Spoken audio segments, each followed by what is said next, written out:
السلام عليكم ورحمة الله وبركاته. معكم موقع رصد المغرب. جينا نرصدوا واحد الحالة إنسانية، حالة إنسانية تدمع لها العين ويدمي لها القلب.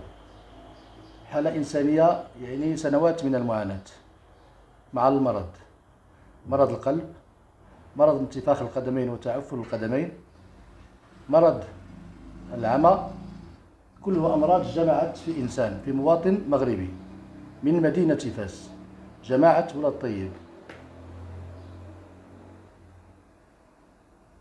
انقطعت عليه بطاقة أمو بسبب أنه لا يتوفر على عنوان مستقر. يعني سي عبد الفتاح، السلام عليكم. السلام عليكم. السلام عليكم ورحمة الله وبركاته.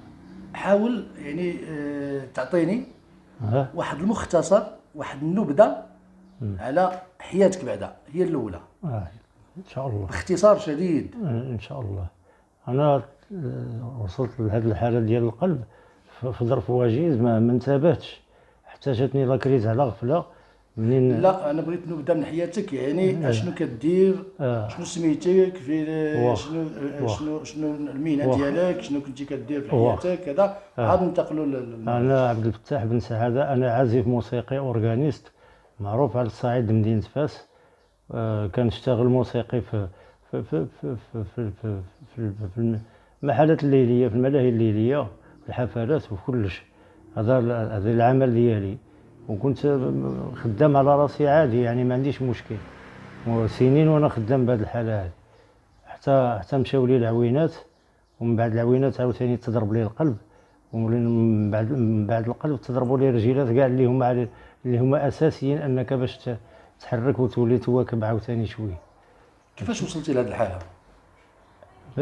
بحكم انني منين مشاو لي العينين ما لقيتش السند في ذاك الوقيته اللي ساندني شويه باش يعني ياخذ بيدين ندير عمليه كبيره ولا كذا. ما لقيتش السند في واحد الوقت، صافي بقيت ماشي بالرحمه الله كي كنقولوا، حتى حسيت بالقلب ديالي عاوتاني بدا كيحرقني. شحال من سنه دابا تقريبا انت كتعاني؟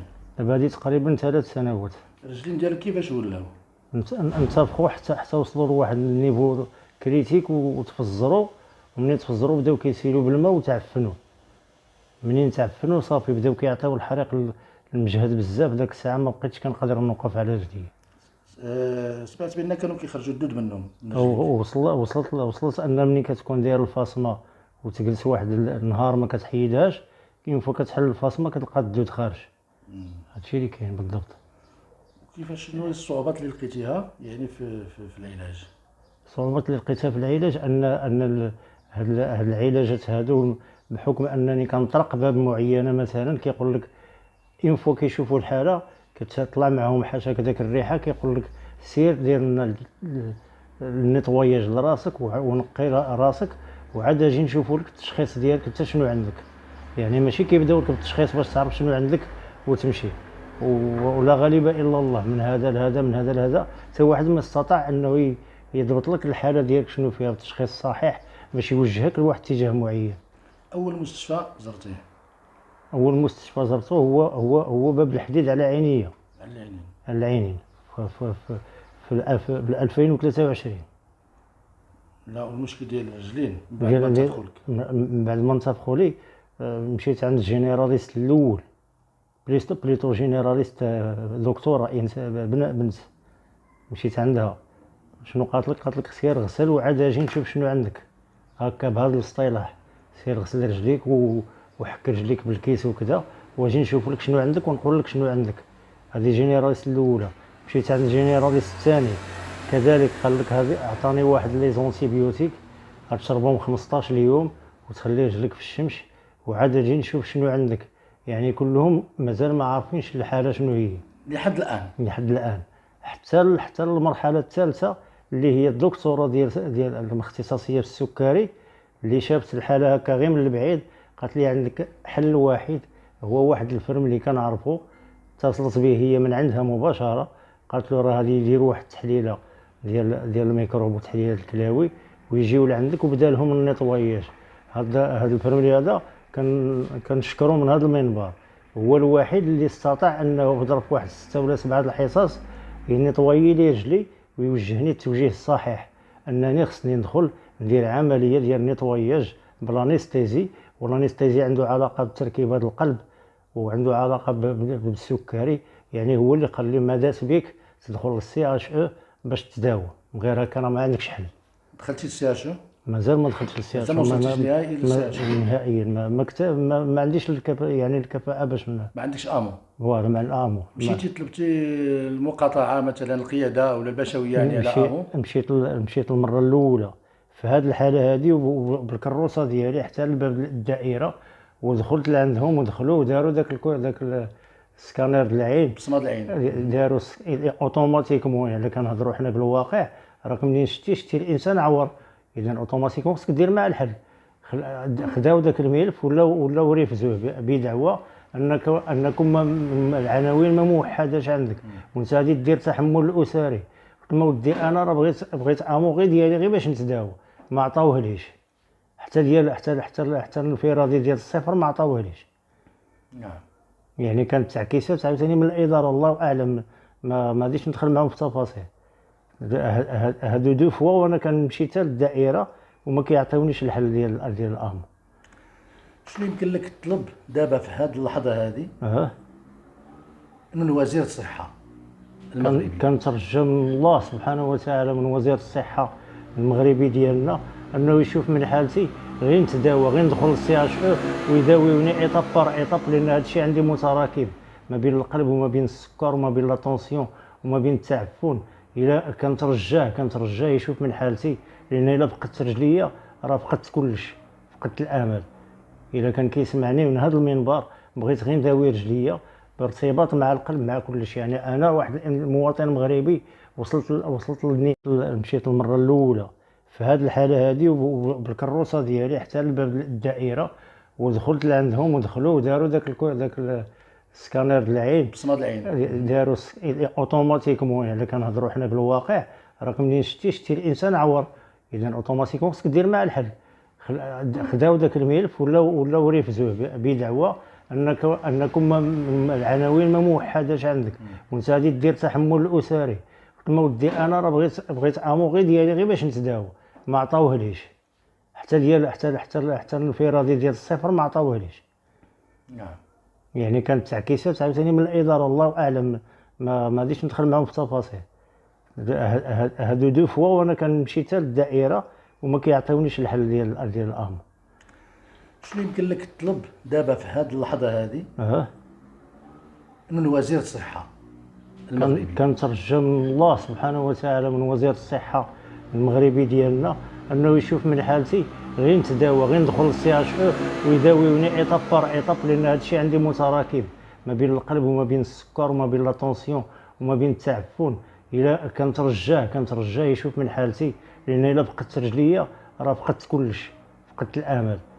الا كان كيسمعني من هذا المنبر بغيت غير نداوي رجليا بارتباط مع القلب مع كلشي. يعني انا واحد المواطن مغربي وصلت للنهايات ديال الصبر فيما يخص المرض.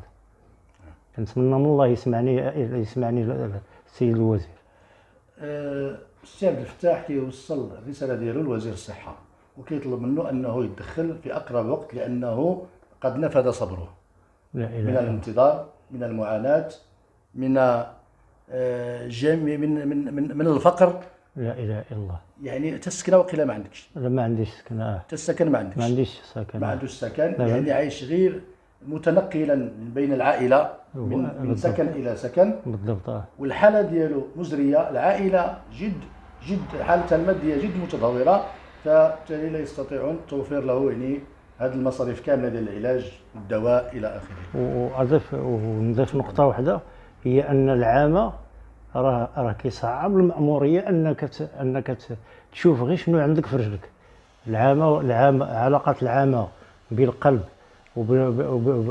يعني بلا طونسيون والسكري، راه صعيب انك كيفاش شنو غادي تشوف. فهمتي الفكره؟ يعني العامه كيزيد يقصح عليك المشهد. يعني معاناه المرض ومعاناه امو، بطاقه امو. فوالا بالضبط. الحصول على بطاقه ديال امو. كما كيشوف المشاهد الكريم، كما كيشوفوا المغاربه كاملين، بالنسبه للصحه هي اساس مستقبل ديال البلاد. لان الانسان اللي ما عندوش الصحه ما يمكنلوش يخدم، ما يمكنلوش يشتغل، ما يمكنلوش يدير حتى شي حاجه، ما يمكنلوش يكون اسره، ما يمكنلو يدير حتى شي حاجه. فإلا مشات الصحه مشى كل شيء. فبالتالي الصحه هي الاساس، هي الاساس ديال الوقوف ديال الانسان. الا مشات هاد الصحه هادي مشى كل شيء. فالسي عبد الفتاح بغى غير الصحه ديالو ترجع له، ما كيطلب خدمه، ما كيطلب مساعده، ما كيطلب احسان من حد، ما كيطلب حتى شي حاجه، كيطلب غير الحق ديالو في التطبيب، وهذا حق مشروع لكل مواطن مغربي. فبالتالي واش هذه الحاله اللي ما عنده سكن، ما عنده دابا حاليا ما عنده شغل، ما عنده حتى شي حاجه، واش يستحيل على وزاره الصحه انها تكفل بالعلاج ديالو؟ وهذا هو المطلوب، وماشي هذا مجرد نموذج. هناك نماذج كثيره امثال عبد الفتاح تعاني في صمت. فمتى ستنظر وزاره الصحه الى صحه المواطن؟ غادي نشوفوا الوريقات ديال التطبيب.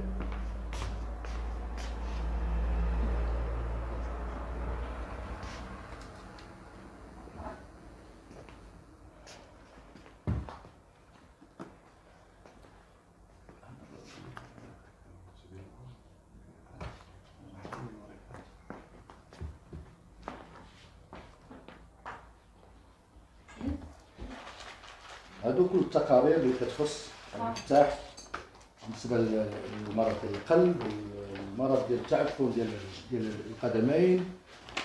هذا التقرير ديال الفحص بالاشعه.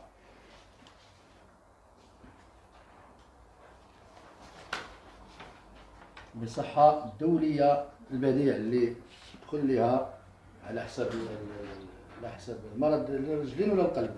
على القلب كذلك.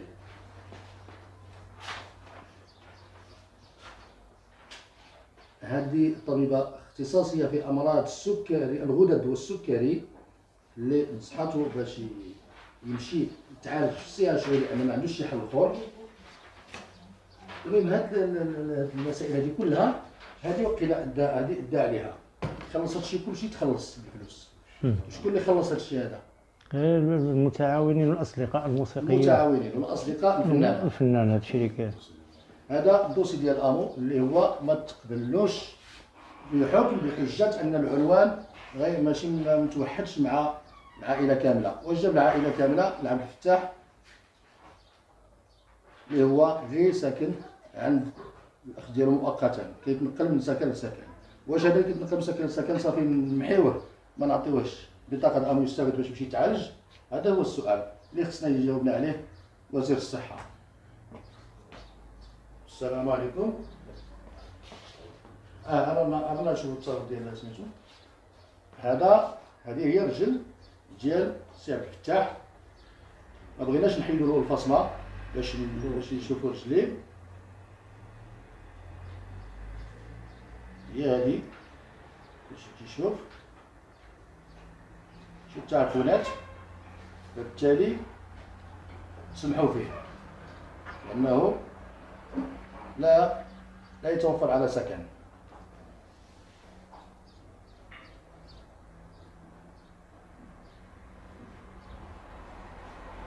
ما نقدروش نحيدو الفاصله باش نبينو الرجل مباشره، لكن الحاله هي هذه كما كتشوفوها.